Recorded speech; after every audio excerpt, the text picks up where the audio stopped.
everyone, this is Chloe. And hello everyone, this is Jakya. It's been a little while since we've recorded a game stream, or anything for that matter. I believe our last video was back in November, and part of the reason that is because my mom passed away in November, and it's taken me quite a while to get over it.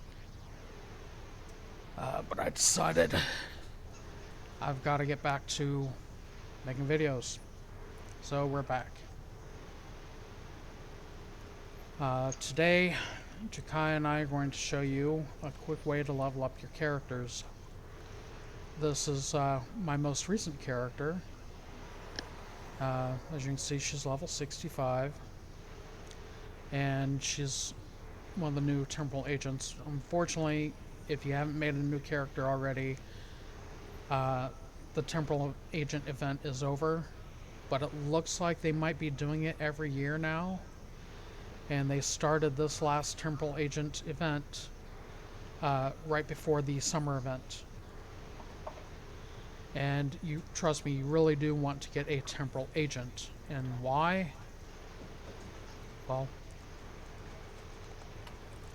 the temporal agents have this device here called the temporal transponder. And when you double click on that, it opens up and shows you all the rewards you can get account wide for all of your characters, but you have to unlock them with the temporal agent. So as you can see, her rank, she's level 65, so she's already claimed the rewards for that. That just gives you 250 of each reputation mark, 20,000 reputation only dilithium, 500,000 energy credits, 500,000 expertise, and 20,000 salvage, and 2 temporal agent tech upgrades. She doesn't have the specializations all done yet. She still has to unlock 3 of those. And she doesn't have... Oh, okay. Yes, she does claim that. Okay. So for getting re-engineering any Mark 5 item, or Mark 15 item, will unlock this reward. And I don't remember what this reward was. Activating this item will grant you a large salvage pack as well as an account-wide unlock of extra large salvage bonus pool. And then for completing specific episodes, you get your choice of marks for completing each one, and all of your characters can claim that, not just this one. And then there's the Admiralty system as well. I don't really care about the Admiralty rewards because all it does is give you Admiralty ships, and I don't really care for the Admiralty system, especially since they changed it. Before they changed it, it was actually pretty good because you could get a lot of dilithium out of it. But now they've changed it to where you only get, I think it's fleet dilithium. Do you know if that's accurate? For the Ferengi, um, for the Ferengi Alliance, for that track of Admiralty, you will get some dilithium from it. Yeah, but isn't it like fleet dilithium or something? It's not regular dilithium, is it? Well, actually, let's look at it. I believe it'll tell you what it does.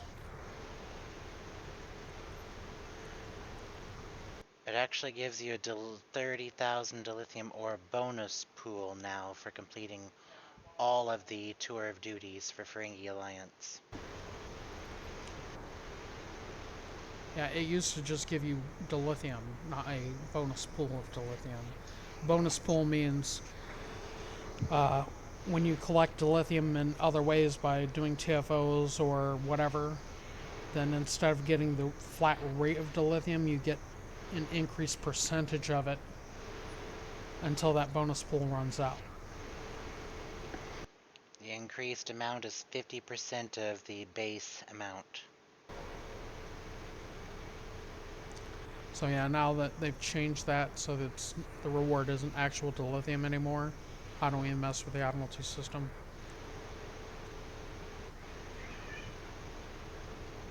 But that's just my opinion. Reputation progress. Uh, my temporal agent is up to tier 5 and everything, which is what you want to do at least. Actually, you want to get her up to, or get your temporal agent up to tier 6 and everything. But at tier 5, if you scroll down to the items, everything is, instead of being Mark 12 very rare, it's now Mark 13 ultra rare. And that's everyone on your account gets that, not just your temporal agent. So all the ship equipment, no matter which reputation it is, everything goes from very rare Mark 12 to ultra rare Mark 13. But that's just the projects. If you already have the item and you got it when it was Mark 12 very rare, it's going to stay Mark 12 very rare until you upgrade it.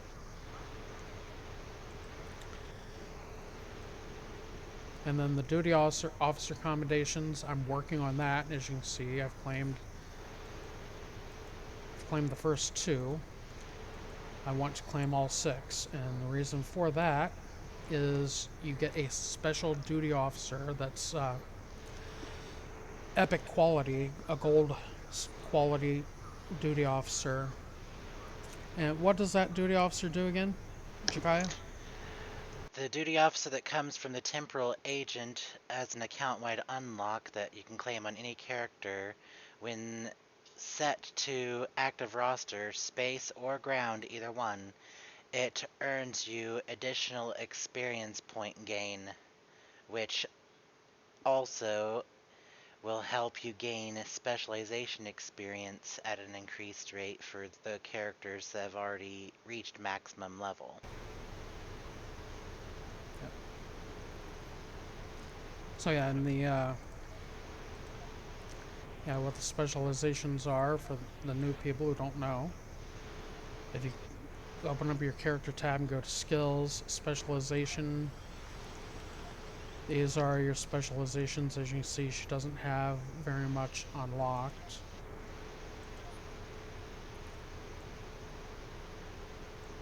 She still has to get a few points in her temporal operative, and she has to get several more points in her strategist.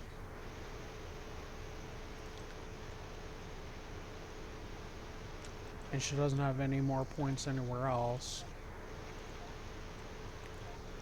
But yeah, that's one of the things we're going to show you today is how to level up your characters fast and gain both experience and specialization points.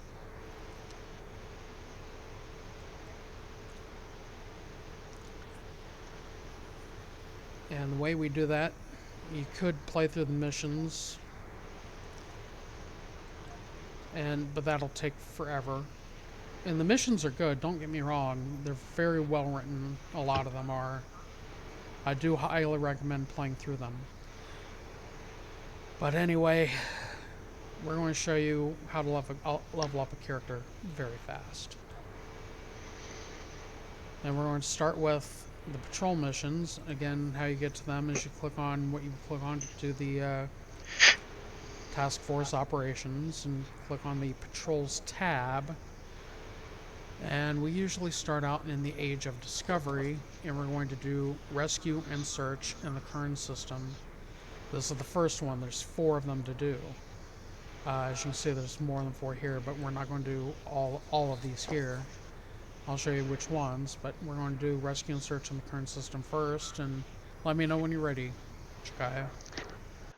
First off, I want to give an explanation of one of the best builds to utilize for this fast level gain.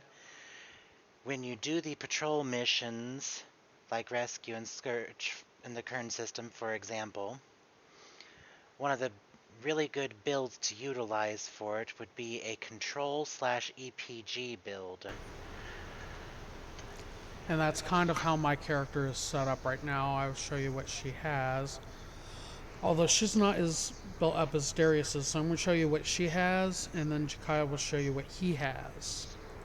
So as a new player who doesn't have anything unlocked, and this is a free-to-play account that I'm on right now.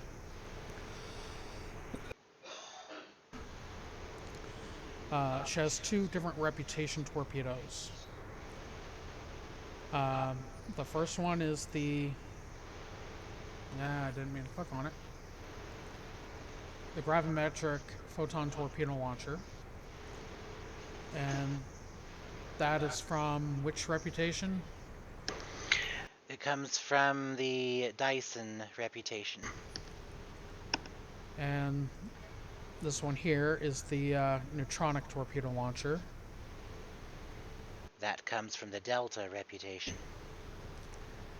And this epic quality one, it does not come as epic. I upgraded it to epic. That is the particle emission plasma torpedo. It's a crafted torpedo. And she can't craft it. I used my main account, which is a paid account, to craft it, and then I gifted it to her. And then on the back, she has some mission equipment that she got. Which has the morphogenic Polaron energy weapon, the morphogenic Polaron energy torpedo launcher, and it's a 3-part set. And the third piece is down here in her tactical consoles, the morphogenic matrix controller. And all 3 of those items are gotten from one of the missions, the Gamma Quadrant, and the mission Home. Empersa, the Unfortunately, homeworld of the Founders is under attack by the Herc. This is our darkest hour. Unfortunately, If you do Empersa not get... falls, I'll the wait Dominion until will come Oda's to an end. done talking. I'm asking you to join in the defense efforts as soon as you can. A task force will assemble at my fleet's location in the Gamma Quadrant and warp to Empersa from there. Remember, if we fall, the Alpha Quadrant is next. It's time to make a stand. I hope you'll join in the fight. Okay. Unfortunately, you have to run this mission 3 times to get each piece, because you can only choose your reward one of these. One of those options says, yeah, choose one of the following. So you have to run this at least 3 times to get all 3 pieces. And the reason why you want all 3 pieces, I'll just right click on it and view details.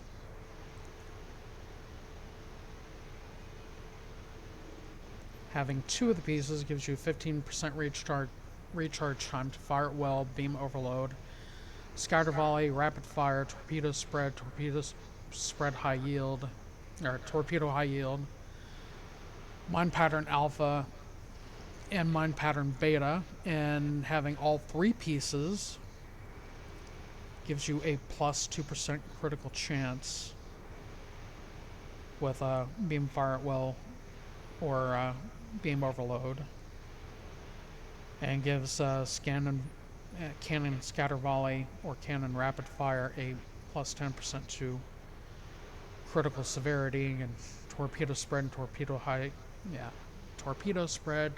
yield, and the mine abilities I'll get a plus 7.5% weapon damage. So yeah, you definitely want to have all 3 of those. If you're running a Polaron build, which is what we recommend, because once she gets everything up to tier 6, because as I said, tier 5 you unlock the ultra rare stuff, but at tier 6 you get a discount on the reputation items. Like like this armor, for example, on Task Force Omega. You can see its price is 40,000 energy credits, 9,000 dilithium, 5 Borg neural processors, and 500 Omega marks. And what kind of discount do you get once you get to Tier 6? When you reach Tier 6, you'll have to slot a project to complete to unlock the account-wide discount for that reputation. But once unlocked, it is a 50% discount for all characters account-wide. So yeah, For it'll that, be 50% of the cost. and it's for that specific reputation, so each reputation has their individual discount project you'll have to complete. Now, unfortunately, that discount only applies to the project items. It does not apply to the reputation store items. That's correct.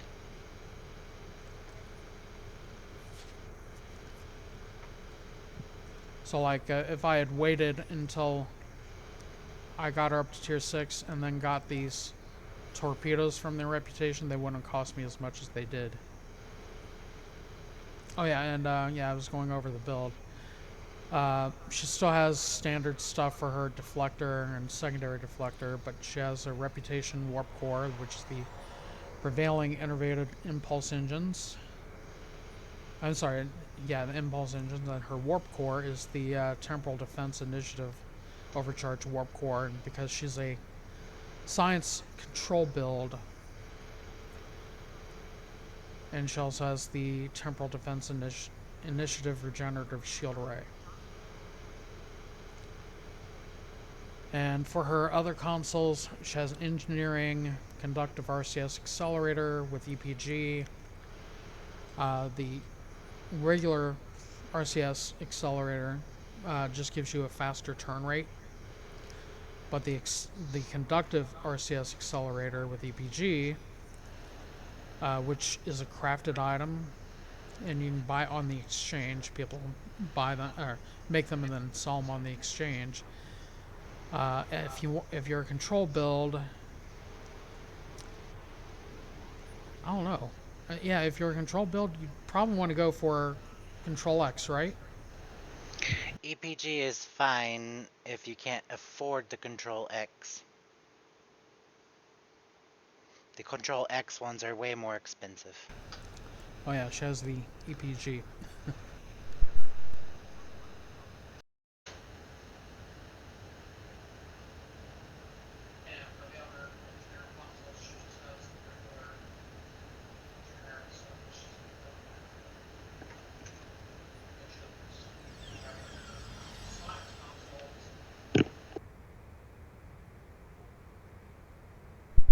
Okay. She just has the regular generic stuff for her engineering consoles. For the rest of her engineering consoles, and then for her science consoles, she has stuff that you can get from the Reputation store. But as you're doing your reputations, I'll go ahead and do one. Just to show what happens.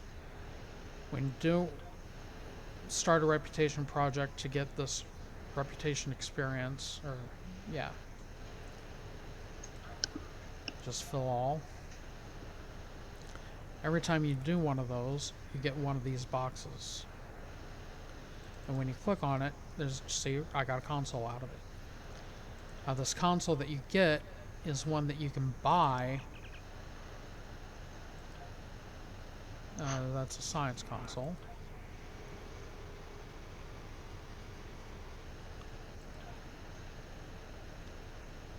So that's the Bellum. So that'd be this one here. It normally cost, well, you see, it normally costs 22,500 dilithium, but because I'm in a fleet that has some, our fleet dilithium mine is maxed out, we get a discount. So that's why it says was 22,500, and I get it a little bit of a discount because of our fleet's maxed out dilithium mine. But yeah, so yeah, it's either 22,500 if you don't have a maxed out dilithium mine, or do these projects which you have to do to get up to increase your tier level of each reputation, and then you might get a random one for, well, it's nothing, not nothing, but it doesn't cost you any dilithium. It's just 15,000 energy credits, 2,000 expertise, and 30 marks. Yeah, she doesn't need that, so I'm gonna go ahead and sell it. Oh yeah, and before we start this mission, oh, I got some stuff I gotta, come on, click on this. I don't like to sell my R&D stuff, which is what it's trying to sell here. So anything that they have that you don't want to sell, you want to right click on it and go to change protected status. So all this stuff she just got recently. So as you see, it's not, once I've changed it to protected status, it disappears from the sell list.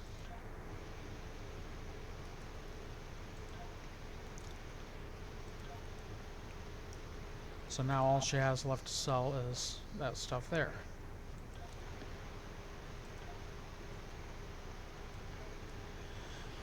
And also, whenever you're doing these patrol missions, I would recommend parking your character, like I am right here, by a vendor. This person is the ship requisition person you see to buy ship items. Like if you talk to her, you can buy ship weapons or ship equipment. For equipment, she's got deflectors, warp cores, usual stuff. She also has beams and torpedoes. And of course, this torpedo, but there's also mines. But you want to go to a vendor, that way when you're done with the mission, you can click on sell and sell all the items that you don't want, and you get a higher rate from selling to her than just by, well, another way you can get rid of things is in your inventory, you can just open up your replicator and go to recycle, and if you, same thing, but you don't get as much money back from it as you would by going to a vendor. So I'd recommend being parked by a vendor while you're doing patrols and TFOs. Okay, now you can go over your character, Jakya. Okay, and my build that I have is also an EPG control build. I have the same torpedoes, of course, in the front, which is the gravimetric photon torpedo launcher, the particle emission plasma torpedo, and the neutronic torpedo. But I also have a dual beam bank up front, which is a wide angle, well, actually a disruptor, wide angle dual beam bank. And it comes from the reputation for Discovery Legends. And I have my reputation at tier 6, therefore I was able to get the disruptor version of the weapon instead of the phaser one. And on the aft portion of the ship, I have the dark matter quantum torpedo launcher, which is part of a 3-piece set with the wide angle beam bank. And having 2 pieces of that set will cause any critical hits you land on an enemy to increase your critical severity by an additional 1%. And this effect can stack up to 25 times for a full 25% boost to your overall critical severity. And I also have another 2-piece set on the rear portion of my ship, the morphogenic Polaron energy torpedo launcher, and the morphogenic Polaron energy weapon, for the same reasons that Chloe has on her character. My deflector is part of the revolutionary set, and the impulse engine is also part of that set. Having two pieces of that set will activate the House Mokai science effect. And in more details here, the House Mokai science bonus adds +5 all damage resistance. Well, I'm on the ground map right now, so it might not be showing the correct statistics. I shall beam up to space.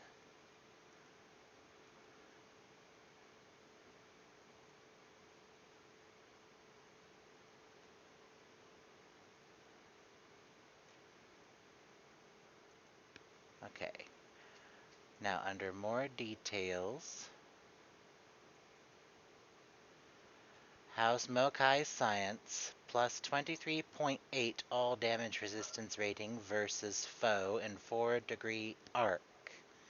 Plus 15.2% flight turn rate, plus 44.6% exotic damage critical severity. And it scales with your starship weapons amplification skill.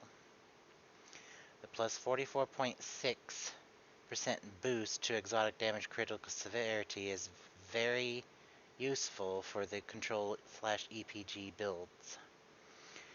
My warp core and my shield array are the same as Chloe has, because the two-piece set from the temporal set will boost all damage over time and hazard effects in space by 25%. So you get 25% more damage there from all those. My consoles, I have a universal console slot here that I've put a science restorative particle focuser into it, and this boosts both Control X and EPG, so my Starship Exotic Particle Generator skill gets boosted by 26.3, and the Starship Control expertise is boosted by 39.4.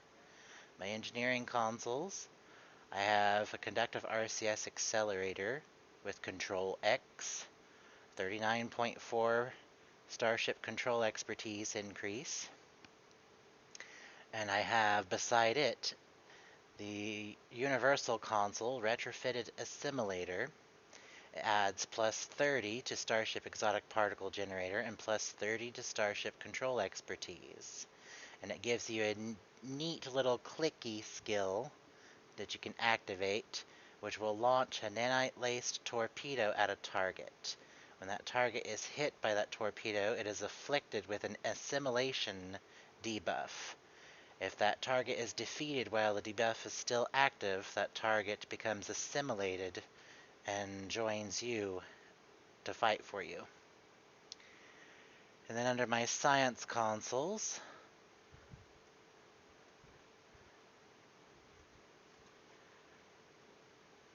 I have the Temporal Disentanglement Suite. It comes from the Iconian story arc mission called Butterfly. And at its current quality and tech level, adds plus 5.3 auxiliary power setting to my ship, boosting my auxiliary power a bit more. I currently sit at 124 over 100 auxiliary power. The higher your auxiliary power is, the more effective your exotic particle attacks will be. And exotic particle attacks will include the skill called Very Cold in Space. It includes Subspace Vortex. It includes Gravity Well. It'll even affect the damage of Tractor Beam Repulsors, Destabilized Resonance Beam. There are many different exotic particle attacks in the game, and including these torpedoes on the front of the ship. The three torpedoes in the front each have their own unique exotic particle effects.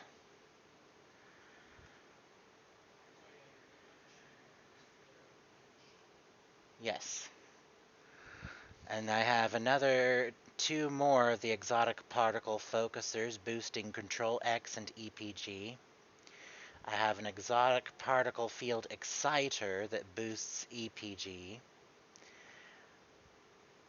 And I have an exotic particle amplifier that boosts my EPG and boosts the base damage of bridge officer abilities that utilize exotic particle generators. And on my tactical consoles, I have the Universal Console Plasma Storm module. It comes from the starship called the Maquis Raider, which is a low-buy store ship, but some players do sell them on the exchange. It would cost you around 280 million energy credits. The console tactical morphogenic matrix controller to complete the three-piece set of the morphogenic set, and temporal vortex probe to boost my exotic damage further, increases my turn rate, improves my cooldown time on temporal operative bridge officer abilities. Then I have the console that's a universal console called Decentralized Immunity. It increases my critical severity, and it scales with Starship Exotic Particle Generator skill. It also increases my maximum shield capacity.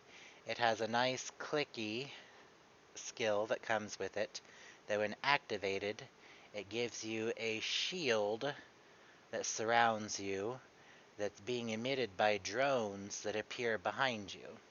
And as long as the drones are not destroyed, that shield will last for 10 seconds, making you completely invulnerable to damage. And the temporal vortex probe also has its own clicky skill. And it creates a pulsating rift in space that the enemies would be caught in, especially if you're making use of Gravity Well 3. Now, Gravity Well 3 is definitely the bread and butter for any EPG/control build. And the reason for that is it has a very powerful pulling effect that just pulls enemies into it. And if you have a control expertise skill that is 400 or more, it maximizes the pull range of Gravity Well 3. It caps out at 12 kilometers in range, which is 2 kilometers greater than the distance you can fire your weapons at. Enemies get within 12 kilometers and suddenly you'll see them just get pulled right in. And then after Gravity Well has them, you just hit them with all the other exotic particle attacks that you have. And it just annihilates enemies fairly quickly and quite ruthlessly, as most of the exotic damage ignores their shields. So enemy ships can just go kaboom when just a split moment before their shields were still full, but their hull integrity just gets wiped.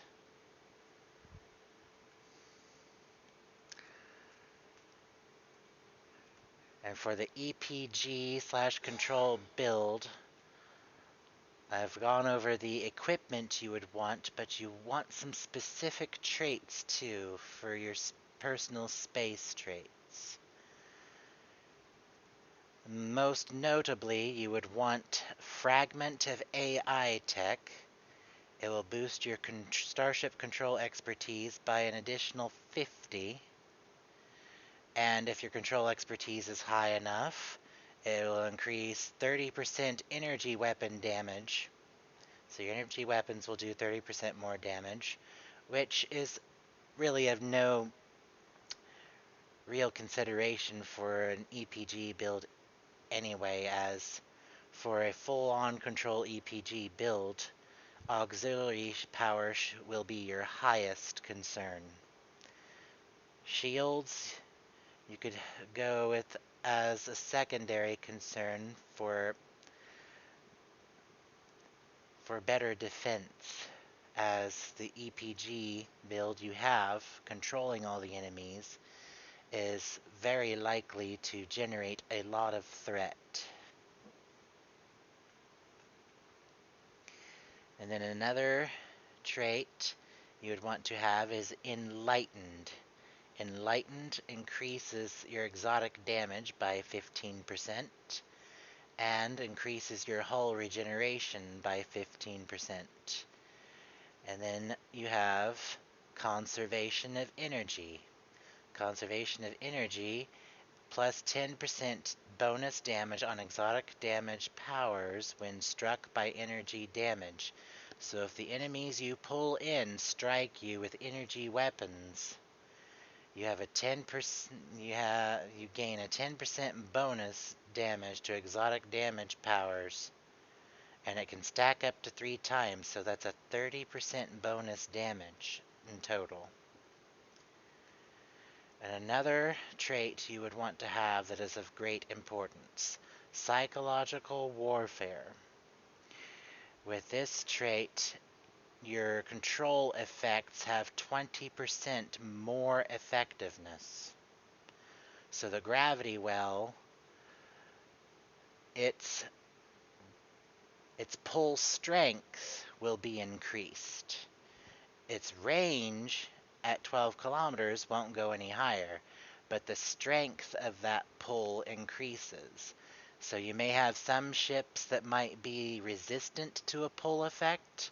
With that 20% increase, though, the pull strength is increased to a point where for some ships that would be resistant normally, that 20% increase overcomes their resistance and they get pulled in anyway.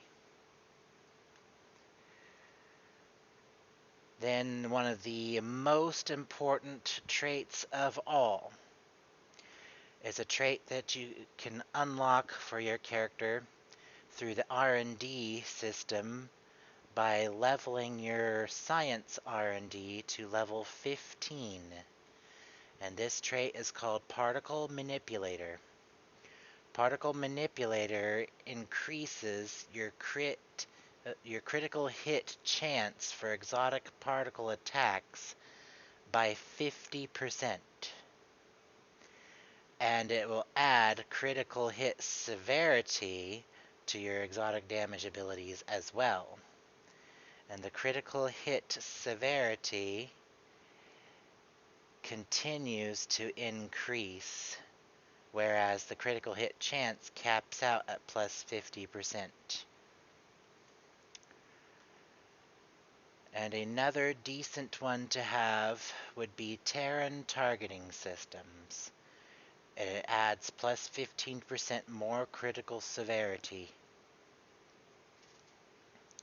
And then starship traits you would want for this build would be Entwined Tactical Matrices.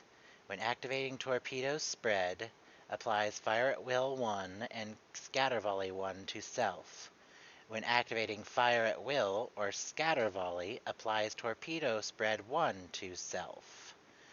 Now, a good reason to have this would be if you set up a activation sequence like I have on my skill bar. I have Cannon Scatter Volley set to activate first. When it activates, it will buff me with Torpedo Spread 1. As soon as any of my torpedoes fires, that Torpedo Spread 1 buff will expire, which then allows Torpedo Spread 3 to activate immediately after, and I'm able to fire another Torpedo Spread right after. So I can fire 2 torpedo spreads back to back. And then the next starship trait would be improved gravity well. And the improved gravity well will increase the damage your gravity well does. It also causes enemies caught in the gravity well to suffer -20 to all damage resistances. And it improves the duration of gravity well by 20 seconds. And cuts the recharge time of gravity well. Improved photonic officers, the next one you would want. This starship trait comes from a low-buy crystal store. And the ship that it comes from it is the Tholian Iktomi. And that ship could also be found on the exchange for about 280 million energy credits. Improved Photonic Officer, whenever you activate Photonic Officer, it will improve your shield healing by 25% for 30 seconds. Your exotic damage is improved by a 25% bonus for 30 seconds. And you get bonus hull healing of 25% for 30 seconds. Improved Photonic Officer also improves the duration of Photonic Officer by 10 seconds, allowing you to have it active indefinitely. Okay, and then the next one is Spore-Infused Anomalies. And when you have this trait, any activation of a Science or Intelligence Bridge Officer skill, it will cause an electrical shockwave to fly outward off of any Bridge Officer anomalies you have in play, like Very Cold in Space, Subspace Vortex, and Gravity Well. And any Science Officer that's activated, including the skills which activate another anomaly. And the healing skills that a Science Officer has will also activate Spore-Infused Anomalies effect. And that electrical shockwave will reduce the power levels of your enemies, so their shields become less effective against energy weapons flung at them. Their engines are weakened, so they have less engine power to help them escape your gravity well. And their auxiliary power is reduced, so their healing skills that they can use will be reduced in effectiveness. And their weapons power takes a hit, so energy weapons they use against you are reduced in effectiveness. Temporal Anchor is another trait, which this one comes from a legendary starship, which is part of a legendary pack, which is the 10th anniversary legendary bundle. Normally on the exchange, it's for like 20,000 Zen. I was able to get mine during a sale for 25% off. Or, not the exchange, the Zen store. Yes, the Zen store. And then the last starship trait I have here is Weaponized Exotic Particles. It comes from the current ship that I am in right now, the Terran Trailblazer Science Warship. And Weaponized Exotic Particles adds plus 75 to your Starship Exotic Particle Generator skill each time you use a Tactical Bridge Officer Firing Mode skill. That would include Cannon Scatter Volley, Cannon Rapid Fire, Beam Fire at Will, Beam Overload, Torpedo Spread, High Yield Torpedo, Dispersal Pattern Alpha, or Dispersal Pattern Beta for mines. And that generally is the bread and butter traits for this build. And now with the explanation, I think we are ready to proceed. Okay, well, before we proceed, and make sure that you're set to advanced difficulty when you're doing the patrols, and, well, I should say, word of warning. When you are on advanced difficulty or even elite, you can take permanent damage to your ship. And if you're on a ground mission, like one of the task force operations, you can take permanent damage to your character. And what you will have to do if you take permanent damage to either your ship or your character, I'll show you where you got to go here at ESD. This guy with the engineering symbol above his head, you click on him to repair your ship, and if you have any injuries, it'll list them here, and click repair, and it's done for free. If you have injuries to your character, you run up here to the infirmary. And the screen will look very similar. You can talk to the doctor, treat injuries, and if you have any injuries, you can have them healed right there for free. However, there's another thing you can do. She has critical regenerator that enables you to heal critical damage on yourself when you're in the field. She has major that allows you to heal the major regenerator, which enables you to heal major injuries in the field. And a minor regenerator lets you heal minor injuries in the field, and that's for your character. And then these here critical components and major components and minor components allow you to heal critical damage to your ship, major damage to your ship, and minor damage to your ship. So like if you get damaged while you're in your ship or on person when you're in the field and you know you're not at the end of the mission yet, and you need to be performing at your top, because those injuries will show up here as a debuff, and as I said, they're permanent until you get them healed. And those debuffs will affect you.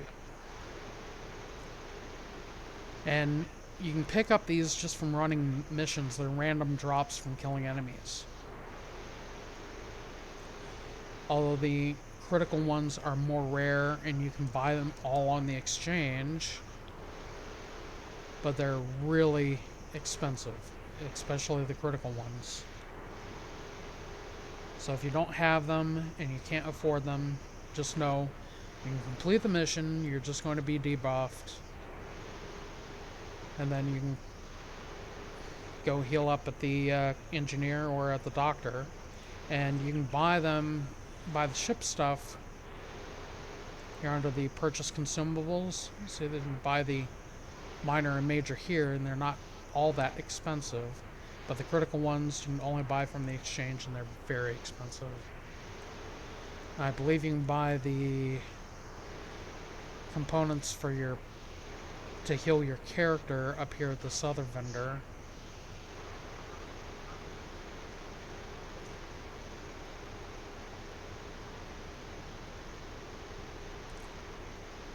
This is the personnel equipment, or personal equipment.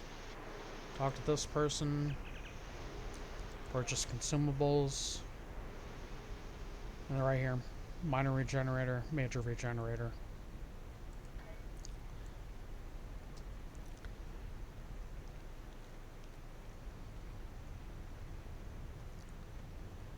Yeah, all of the critical regenerators that she has, she's just picked up in mission. As I said, they're really expensive on the exchange. She has not bought them on the exchange. She just picked them up from doing missions, just random drops. Alright, I suppose I'm ready when you are. Oh no, when you're doing this to level up a character or to gain specialization points, if you're not a science officer, it would be great to play with a friend who is a science officer, who has a build similar to mine or similar to Darius's. Because, well, when you watch us play this, you'll see why he just melts through the ships, and it's really awesome. I'm ready to go when you are. Alrighty, let's begin.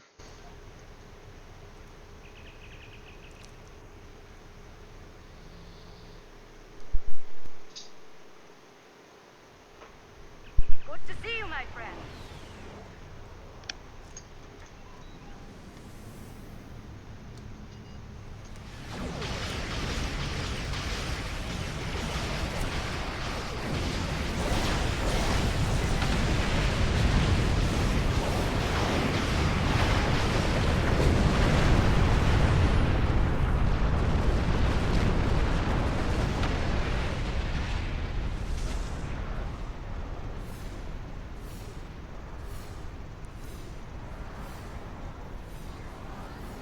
We did it.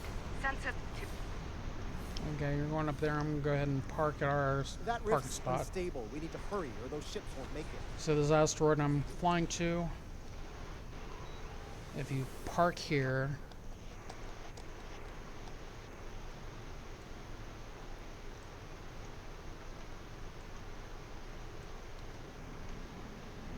when these main group Klingon of vessels are warping to your enemies position. come out, this here's a good place to park because they fly in past you, so you end up flanking them, doing flanking damage, and if you have the specialization that gives you flanking damage, then you're going to do more damage to them. Another good reason for parking at that asteroid is it puts you in a great position to keep you more than 5 kilometers distance away from them, so they cannot hit you with the viral impulse burst that makes your engines go full burn and makes you fly out of range, unable to do anything but fly. And you can't turn your ship or anything, you lose control.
Doing those missions is also a good way to make some money in the game too.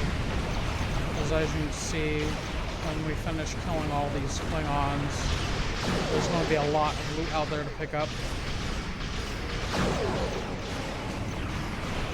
Selling the loot at a vendor is the best way, because at a vendor you get 50% of the item's total value, whereas with the replicator system you only get 40%.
Yep, that's done. Now we just go in here and pick up all the loot.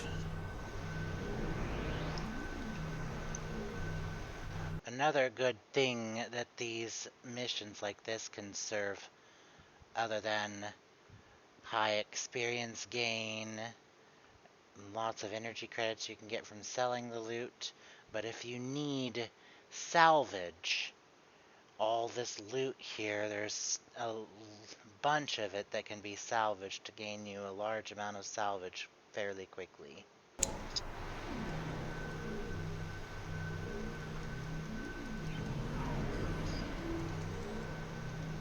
Now I got a little bit more experience because I am using an experience booster.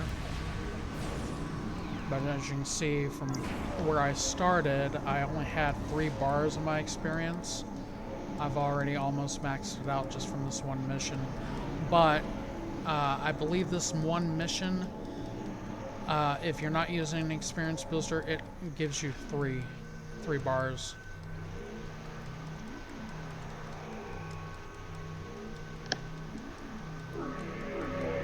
Here it gave me 6 bars because I'm using an experience booster. Indeed.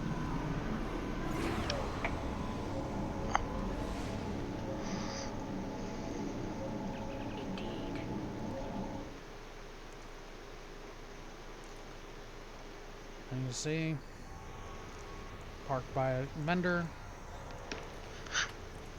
all my loot. And yeah, oh yeah, if you want to get,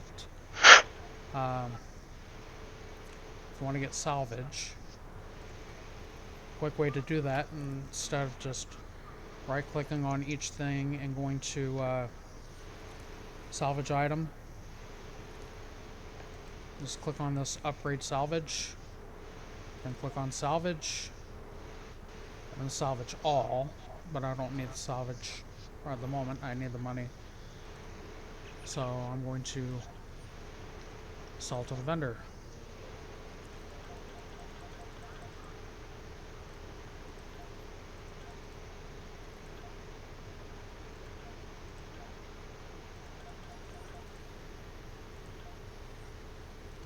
And on my lower, there's how much I got.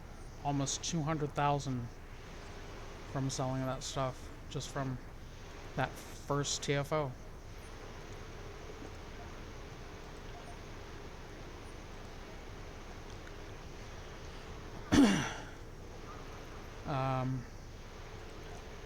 Next one, Imaga. Yep, we can do that one. Alright, going in.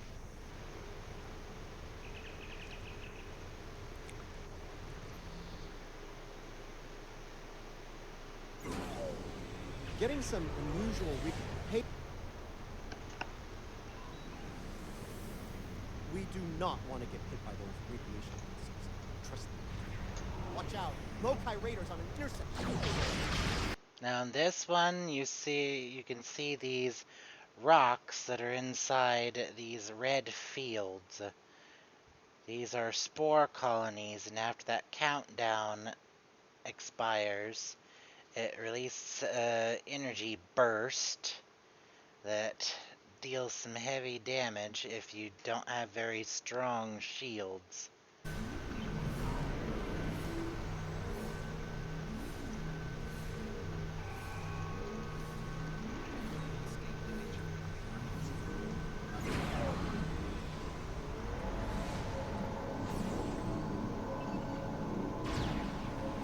Yeah, that burst right there is what he's talking about. I think he's beating me to it. Colony neutralized. Let's head toward the next one. Picking up Mokai ships on long-range sensors. We're about to have company.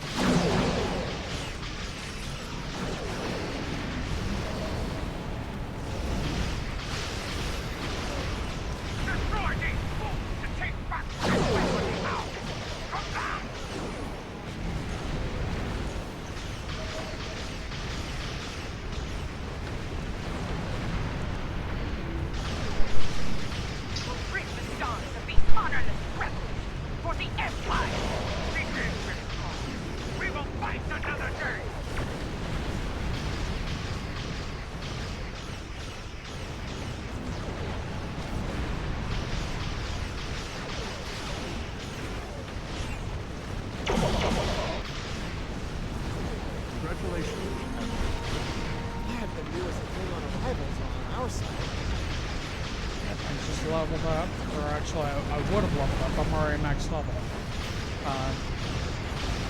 I just got another specialization point.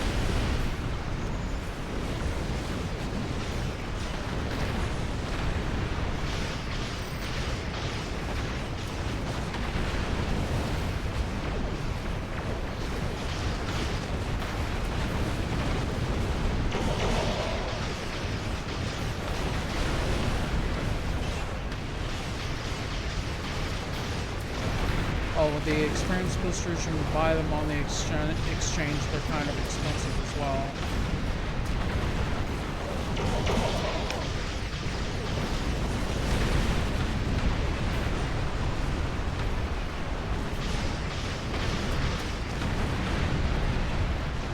But they're not necessary. You can level up the character from a brand new character all the way up to level 65 in a single day by replaying these same 4 patrol missions back to back over and over. You can get a character max level in one day, and that's without using experience boost.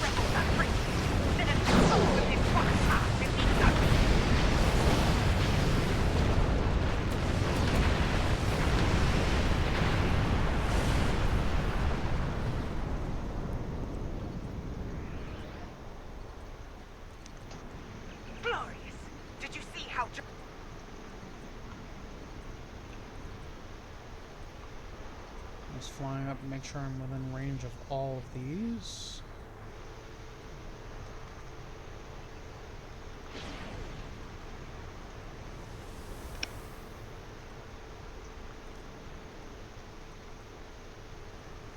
I think this one here gave me, I don't know, it gave me a lot of experience. As I leveled up and I have 2.5 bars filled now. Of course, I'm using an experience booster, so I'd say this is probably give you maybe 2 bars without an experience booster.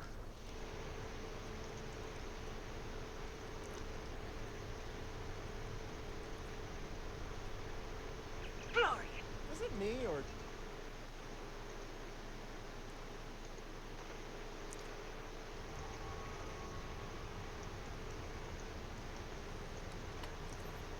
Loot. And time to sell the loot.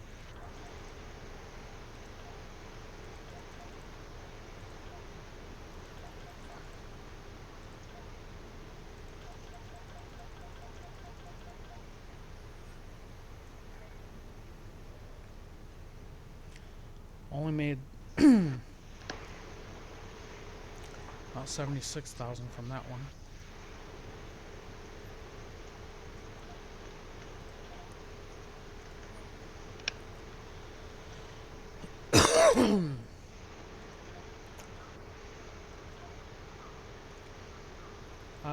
Ninth rule? Yes. That'd be the 9th rule in the Kinju system.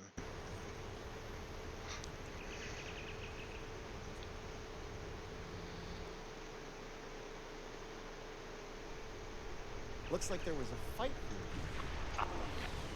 The Carter is ready to assist you. Lead the way. Shurgat will follow. Reading a single Ferengi vessel. Marauder class. Safety close. We've enough of their ships for salvage. How's the other cloak? One must be desperate. They're working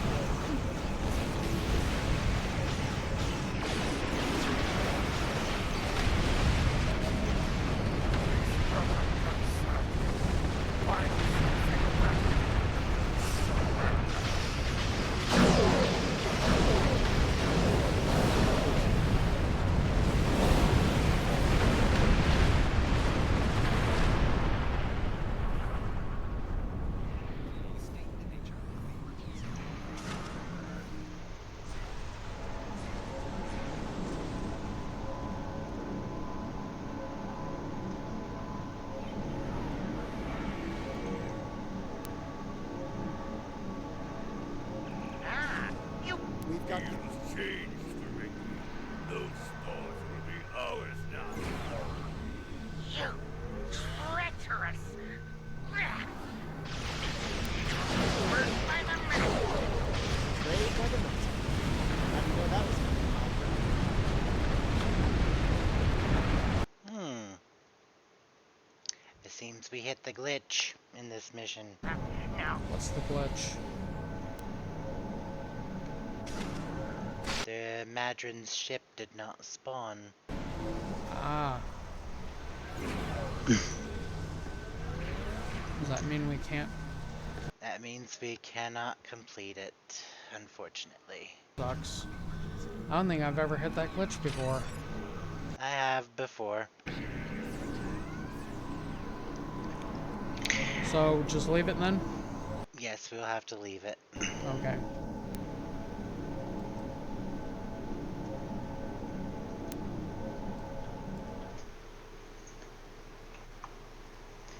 So, unfortunately, we didn't get to show you this one this time. Ninth rule is another good one for getting experience. When it doesn't glitch, that is. Yeah, and I've never seen it glitch before, so I didn't even know it glitched before. First time I ever heard of it. So the next one we will do will be Klingon Civil War tab under patrols. At the very bottom, the one called Trouble Over Terror System. Yep.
This has been a Why would very well. Watch out! The Lodge are coming out of the rift!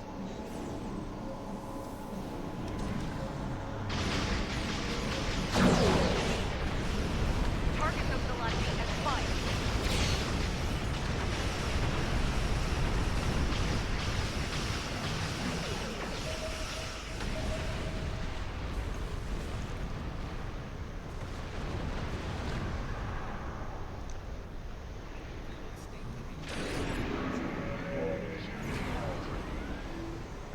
Something's wrong. The rift isn't closing. Ilachi warships on intercept course. They're coming from the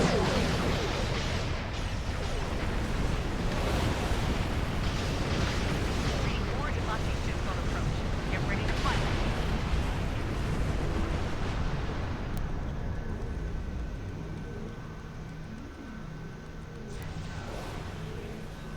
Do not fire. Hi. Hostile Ilachi fleet on sensors. Here they come.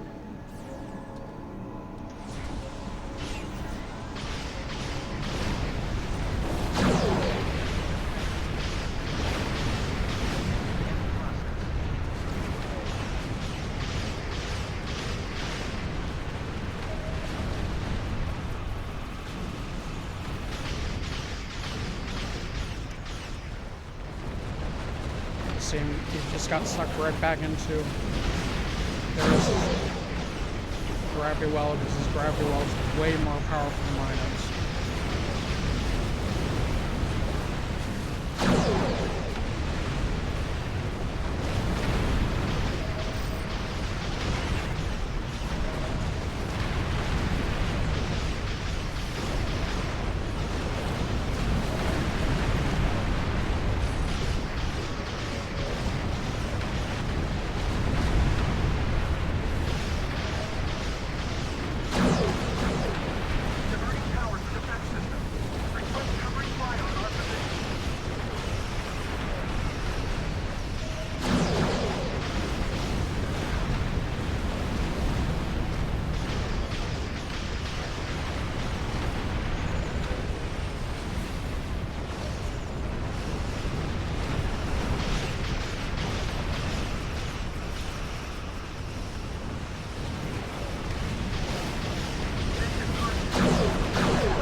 visual difference between the gravity wells.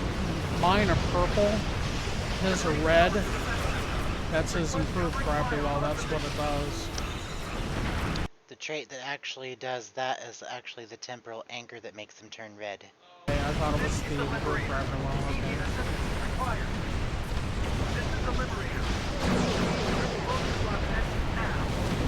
Sounds like that's they must be dealt with.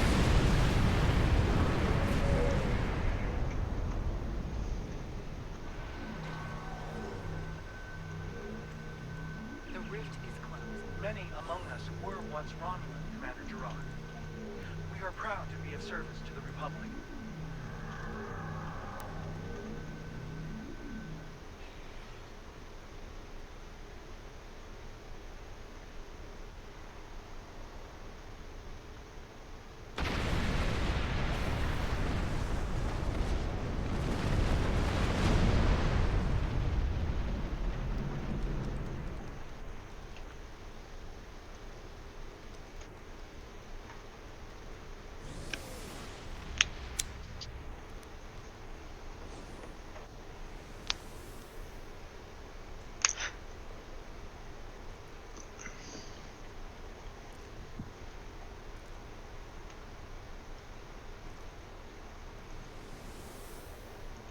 And when you're, when Jakya was helping me level up this character by running these missions, I think I was going up 3 or 4 levels at a time every time we ran one of these missions. Of course, the higher the level you get, the slower that progression is. Attacks like these are going to continue. To the point where you're only getting like a little less than a third of the whole bar filled. I think the maximum of those missions only fills up 3 bars when you're not using a booster, and the other ones fill up 1 and 2 bars respectively. So I'll go over those again. Be in the Age of Discovery, and be rescue and search in the Kern system, Ruins of Doom in the Imaga system. The 9th rule, that's the one that glitched on us, but as I said, it's never glitched on me before. This is the first time, but Jakya says it's glitched on him before, and yeah, okay, you saw it glitched on us this time. I think that's one that only gives us like one full bar, but it's still a lot of experience. You don't normally get a full bar doing something, so I definitely wouldn't pass up doing that. And then Trouble Over Terror, and just repeat those missions over and over. And as you see, each one has a half-hour cooldown. So we have, if we had done the 9th rule, if it hadn't glitched out on us, this one would be ready by now. The rescue and search be ready again, and just run them over and over, back to back, and do it until your character's completely maxed out. Since we didn't get to do 4 patrols because one of them glitched on us, we'll go ahead and do a 4th one for you all. And this one will be in the Mirror Universe tab in Patrols. And it will be Jupiter Gauntlet Hard in the Sol system. I've never done this one, but okay.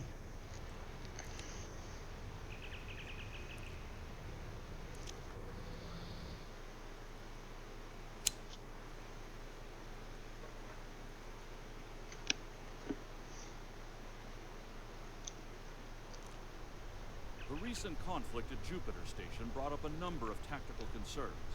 Today's simulation will be one of the first steps toward addressing them. Enemy ships warping We'll be in near assessing your projection station performance Alpha. against a randomly selected hostile force. Simulation begins now. Prepare for battle.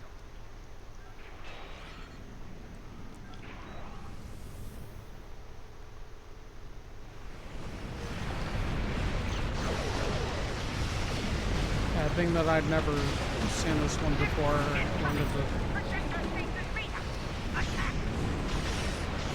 listen to what the NPC had to say.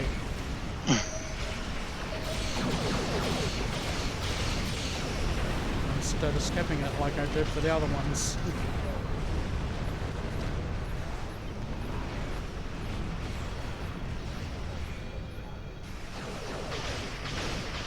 We can run it again, because this one doesn't have a cooldown. No, it does not.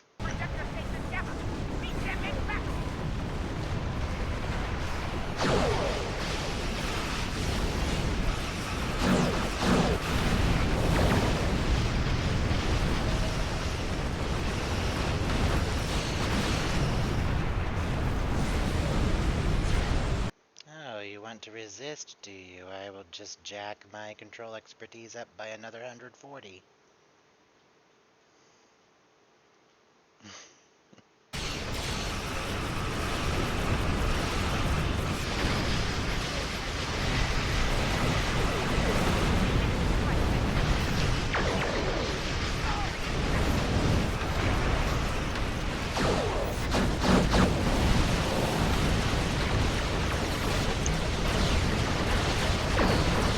It's not cool that we are fighting against.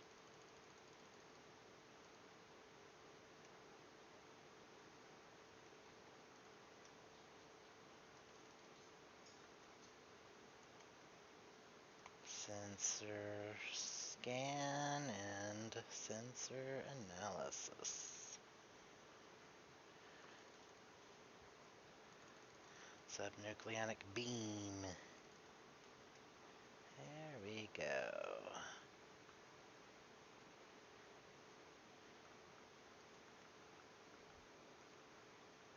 As you can see, that one did not give us as much experience.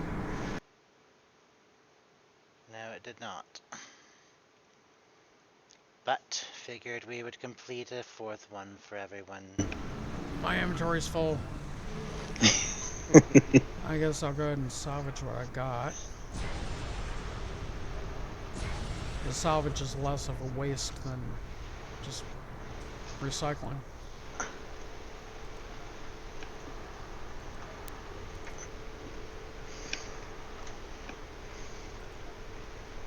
Computer, in simulation.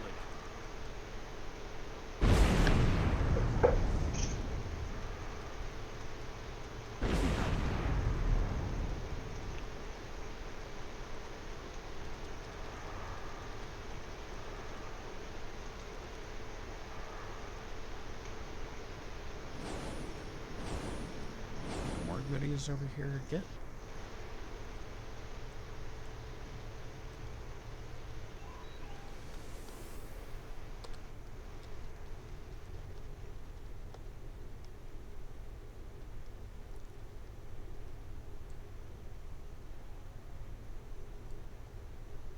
Computer, in simulation.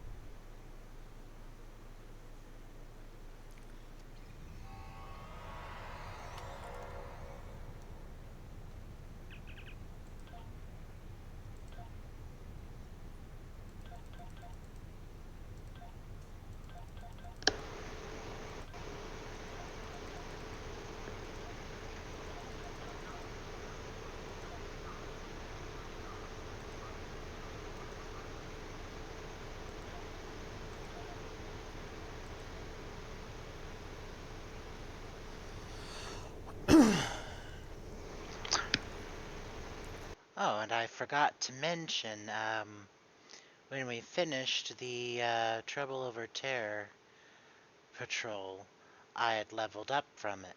Well, filled the experience bar, that is. On this character, I have all specialization points maxed out. When you do achieve maxed specialization, anytime you fill the experience bar after that, instead of gaining an additional specialization point from then on, you will gain 2,880 dilithium ore each time you fill the experience bar completely. Yeah, so yeah, it'd be a good way to get to lithium too. And I only have one more bar to fill before I would get another specialization point.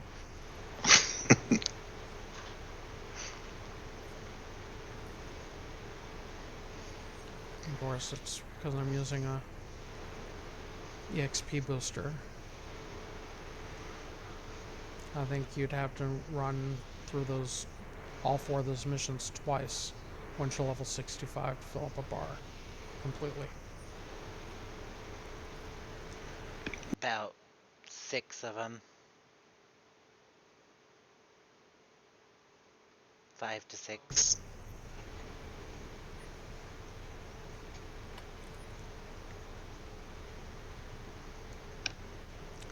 Is there anything else you want to show them before we end the video?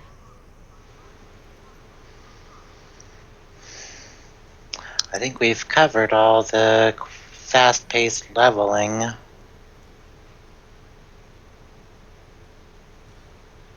Oh yeah, again, if you aren't a science character, hopefully you have a friend who is one who can help you with that. Because without a science character going against all those enemies at advanced difficulty will be difficult. You can do it at normal and not have to worry about the permanent damage, but you don't get as much experience. You still get a lot, but not as much. On advanced difficulty, if you do it with a character that is not science and you don't have a science player that's in the team with you to do it, you would want to have a build that's got extreme damage output in energy weapons to quickly cut through enemy shields and blow through the hull integrity very fast. But yeah, I would recommend having a friend, at least one science character with a control build in your team. And I would also recommend that you build a character like that. That way you can help your friends level. You all take turns helping each other level. And yeah, and build your fleet up together too. As this is our fleet. So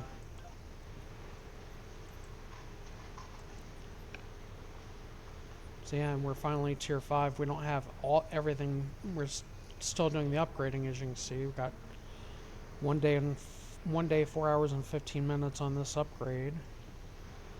But not everything else almost everything else is maxed out. As I said, that the lithium is maxed out. These are just provision projects. It has nothing to do with the EXP for the lithium mine itself. It's just provisions so you can buy stuff from the lithium mine.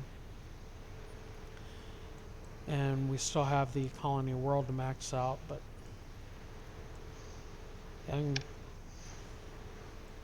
level up your character to do that. And the best way to get marks, you want to show them that real quick? Oh, the best way to get reputation marks. No, not just reputation marks. Fleet Specifically marks. fleet marks. Specifically fleet marks, okay. You want to do some elite missions here real quick? Sure, we can.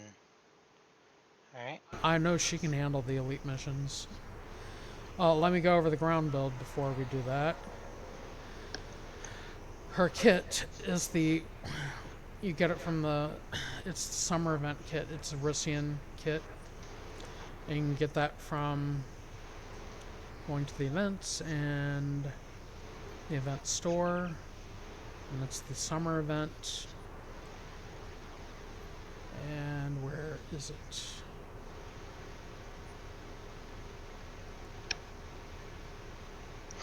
Russian kit right here. It costs 1,000 lava knot favors. And if you're not a science character, then you want to get this ball lightning for your tactical and engineering characters as well. So Want to save up a total of 2,000, well, no, not favors, just for those 2 items for non-science characters. For your science characters, you definitely want the kit. And for your science characters, as far as modules go, then you go to the winter event. And where is it at?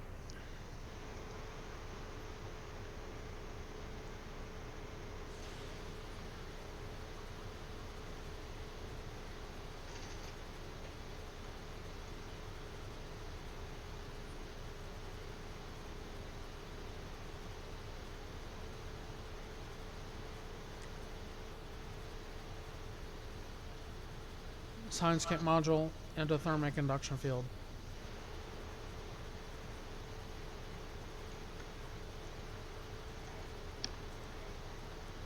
And that's right there. And the reason why I want the Ristian kit, it is the only kit that you can, well, it's one of the only kits that you can re-engineer to change the procs on it. You can see right there, it's kit performance times 3. And you have to re-engineer it before you upgrade it. Do not upgrade it beforehand. Because if you upgrade it, you're going to lose the ability to re-engineer one of those. Well, you'll still be able to re-engineer all those procs in there, but one of them will lose the ability to become kit performance. That's the K-perf.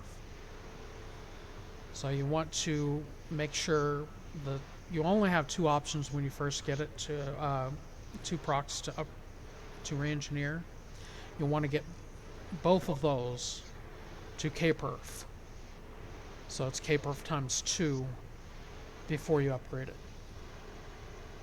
And then you upgrade it all the way up to epic, and then make sure everything else is K-perf times 3. Make sure it's K-perf times 3. And then for her armor, this is reputation equipment, the Temporal Defense Initiative Adaptive Combat Armor. And her EV suit is Burnham's CQC environmental suit.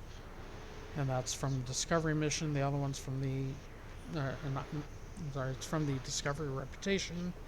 And this is from the Temporal Reputation. And then the shield is the not cool Temporal Operative Personal Shield. And that's from a story mission. It's in the, where is it? I don't think it's in, no. Where is it?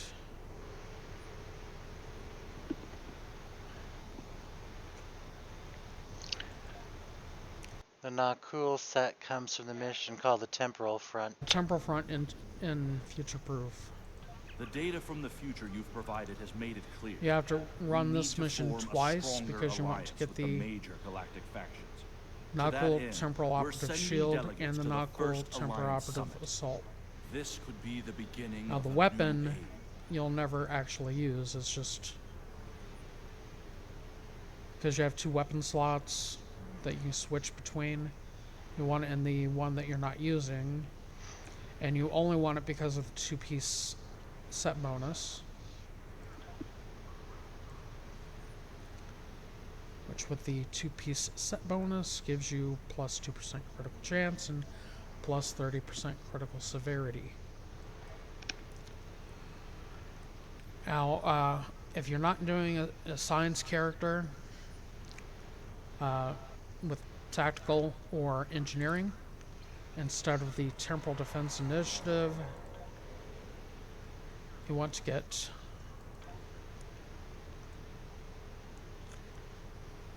the regular Burnham CQC armor, not the environment. Well, you want to get both of those. But the main reason why you want to get that, I already have it because, well, I didn't know about because I'm new to science builds. Jakya was helping with it. So I didn't know about that about that armor. So I got the Burnham's armor. And as you see right there, it gives a plus 10% crit chance and plus 40% critical severity. You definitely want that on your tactical and engineering characters.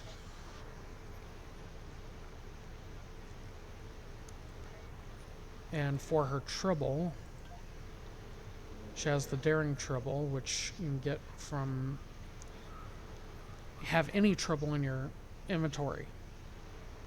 And then you buy a cream soda, which I believe you can buy a cream soda just from your replicator.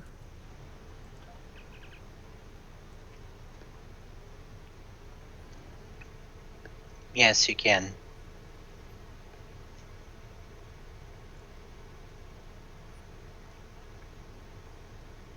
Yeah, right there, cream soda. It takes an hour having both the tribble and the cream soda in your inventory together, and your tribble will become a daring tribble.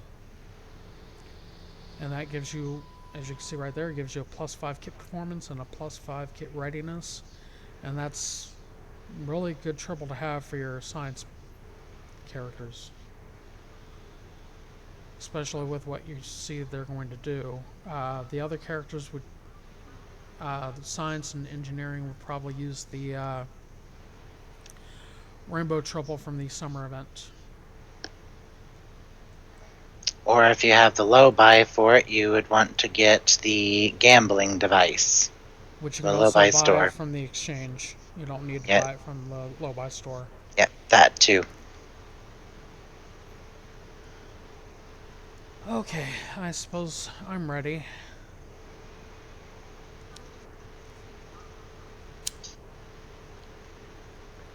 Ready?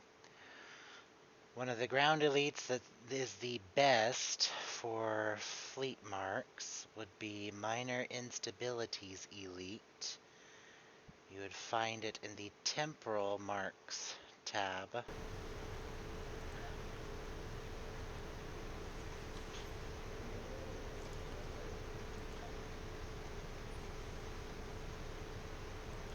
And you want to run as elite. Well, not right off. Don't go in there unless you got at least what I have. If you don't have at least what I have, run advanced. But Jakya is going to queue us up. We can both run the elite, so he's going to queue us up for elite.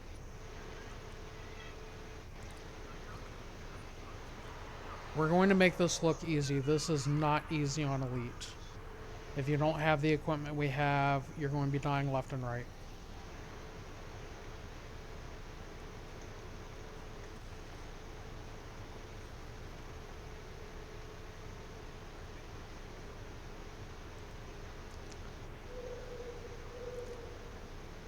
All your gambling device failed. I heard it fail.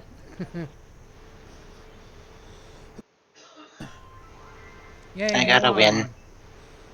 Yeah, the gambling device, what does it do?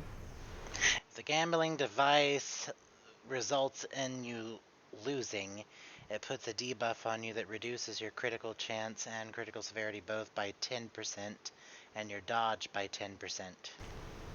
And if you win? If you win, it boosts all three of them by 10%. A loss is a debuff that only lasts for 1 minute, but a win is a buff that lasts for an hour.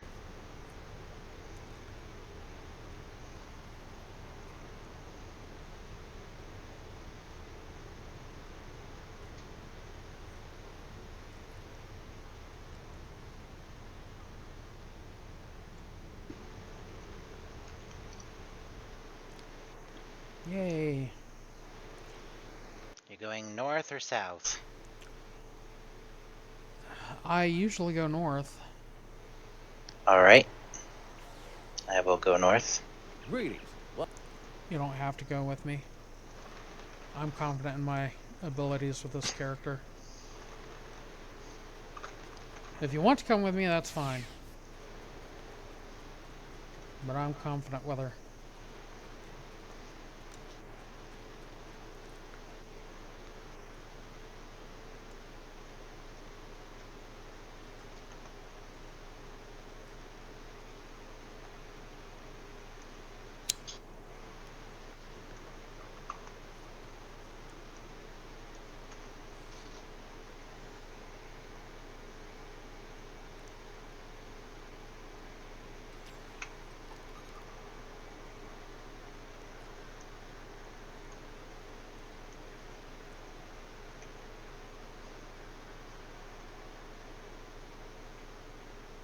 Romulans are attacking from the south!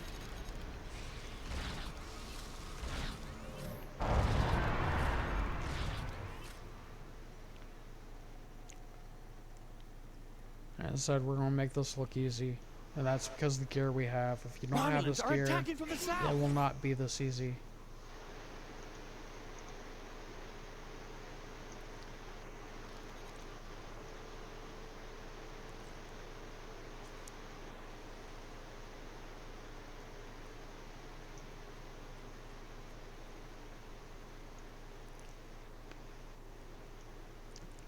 Romulans are attacking from the west!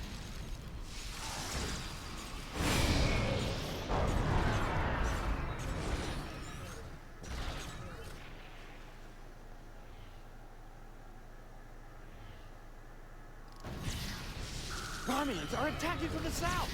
And in this mission, unlike the second phase of it, you have to escort Gorn miners up to a stronghold where they can bash down the gates. But if you have skills on your skill bar that can allow you to get up on top of the wall to get over the gate, there are consoles on the inside of those gates you can trigger to open the gate instead of waiting for the Gorn miners to do their job.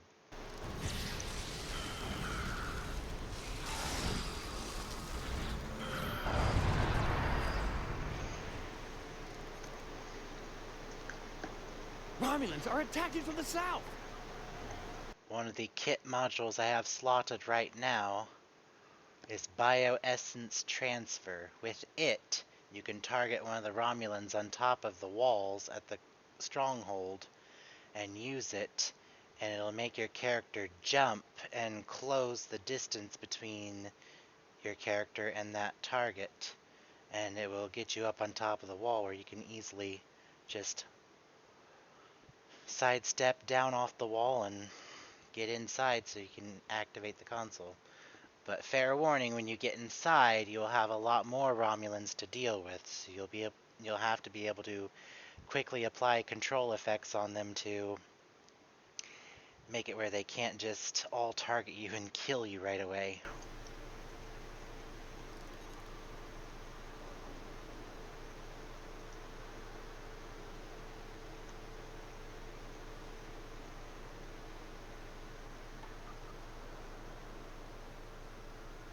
Romulans are attacking from the west!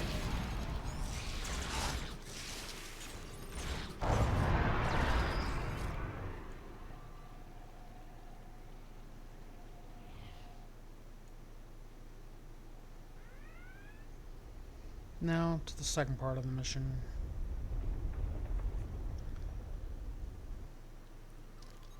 The Romulans have...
Yeah, make sure you come up to the wall because you never know.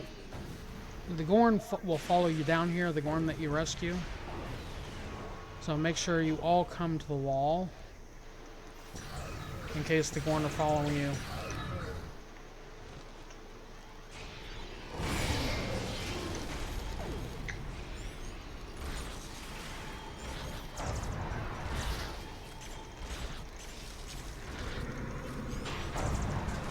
And the gates are open. First gate, anyway.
The drill is in a critical state, but I need to shut down some sub-consoles first.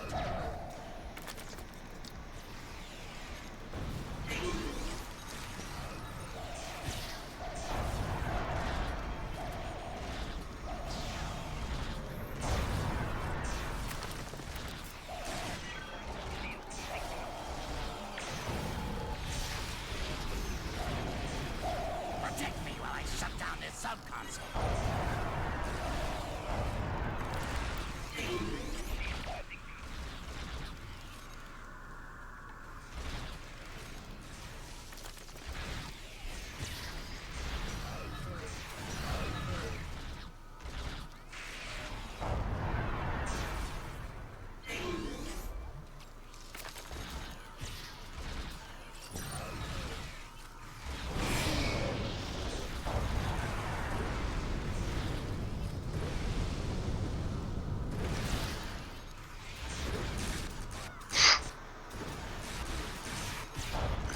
I shut down the sub-console.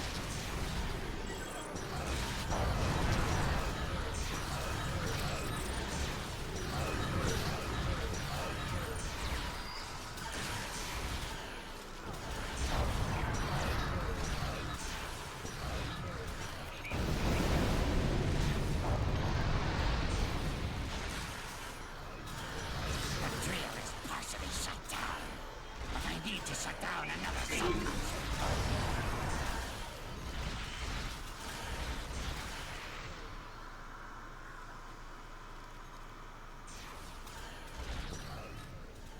Protect me while I shut down this sub-console.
and our subconscious should do it.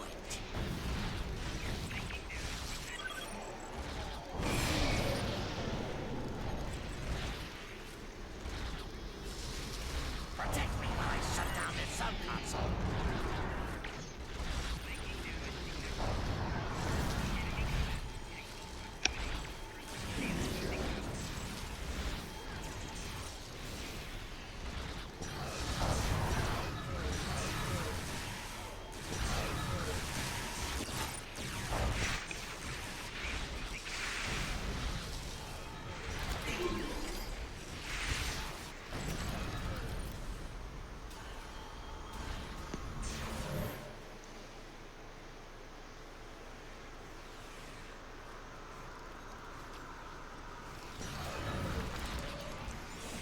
Where these knuckles show up is completely random.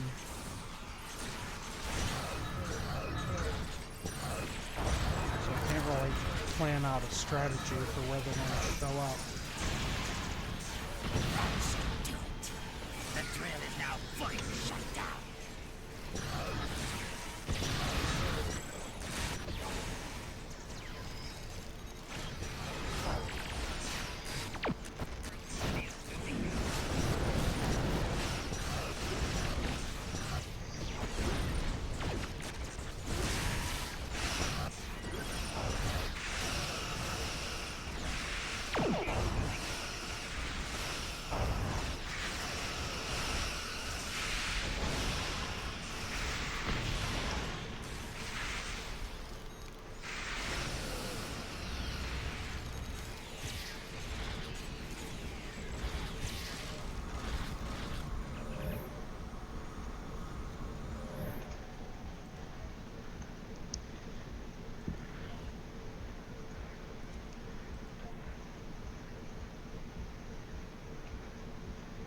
$242 fleet marks.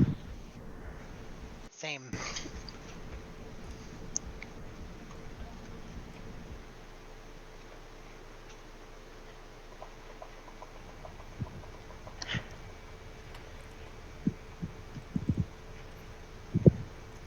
And with they have a new set of consoles that you can craft that a lot of people are going for.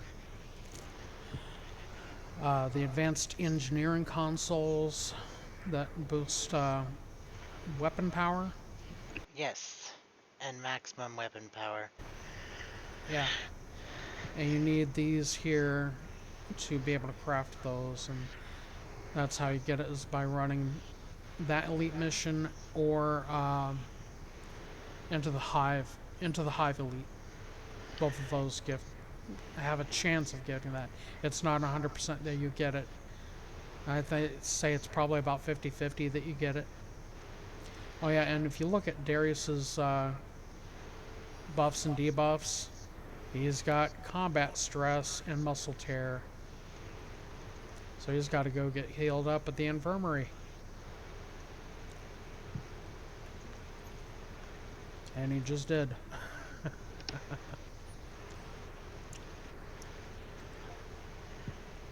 As well as into the Hive Elite and Minor Instabilities Elite, you can also run Drauner Beach Assault Elite, or you can run Herald Sphere Elite to get the isomagnetic plasma pieces.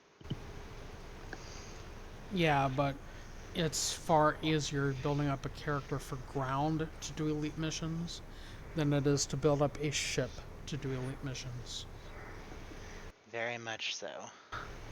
There's no way this character would be able to do an elite ship mission.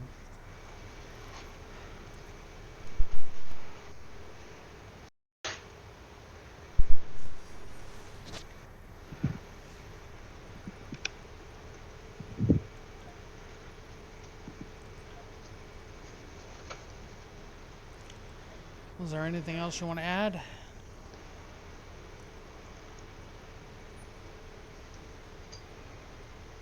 Can't think of anything else. Oh, and as far as my weapon goes, this is a phaser full auto rifle, and I got it from a story mission. Actually, it's not the best weapon to use, but it's the best weapon she can use at the moment. I got it from the story mission.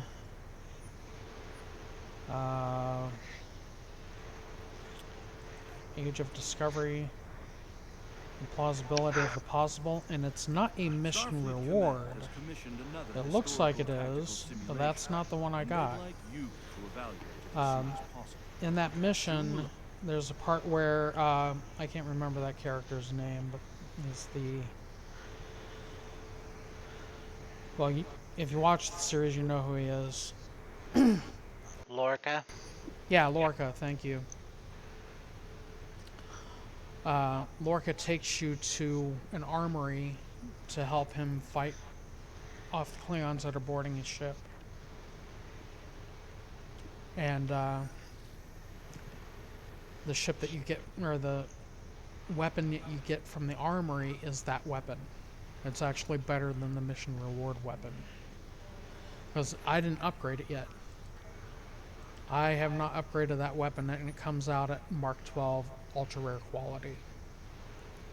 Although from what I've heard, if you run the mission again and pick up that weapon, like if you wanted to get it on all your bridge officers, it won't be ultra rare. I believe it'll just be rare after that. But the first time you pick it up, it'll be ultra rare. First time you pick it up on each character on your account, it'll be ultra rare.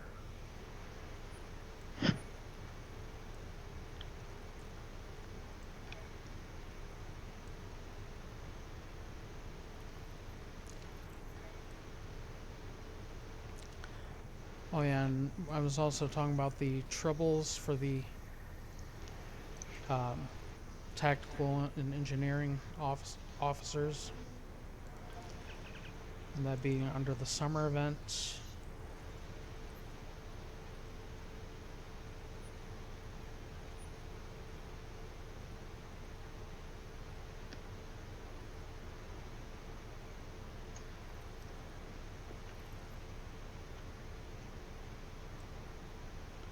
Rainbow Trouble. It only costs 50. Well, no, not favors. And she doesn't have it, but nope. None of her characters have it either. They have the Kelvin Timeline Trouble. The thing, as the Kelvin Timeline Trouble gives you a 2% bonus to all damage for an hour, plus 2 all damage resistance rating for an hour. And even though it's a very rare tribble, because STO for the longest time they had this rule that well, Klingons and tribbles do not get along. Klingons hate tribbles. That's been established in Star Trek canon, and they put that in the game. Well, it's not really fair to make all Klingon characters to be unable to use tribbles. So what their rule was is any tribble that is at least rare quality can be used by a Klingon. Any tribble that is at least rare quality can be used by a Klingon except for the Kelvin Timeline tribble for whatever reason. Because if you use that if you try to use that on a Klingon, it's going to screech instead of what tribbles normally do. They coo at you. If you're a Klingon and you pick a tribble up and try to pet it to get a buff from it, instead of cooing at you like that one just did, it's going to screech and it will not give you a buff. I wish the devs would go back and fix the Kelvin Timeline tribble, because the rule was Klingons can use any tribble that's rare, quality, or better. And as you can see, that Kelvin Timeline tribble is very rare. Very rare ground device. Klingons should be able to use it, but they can't.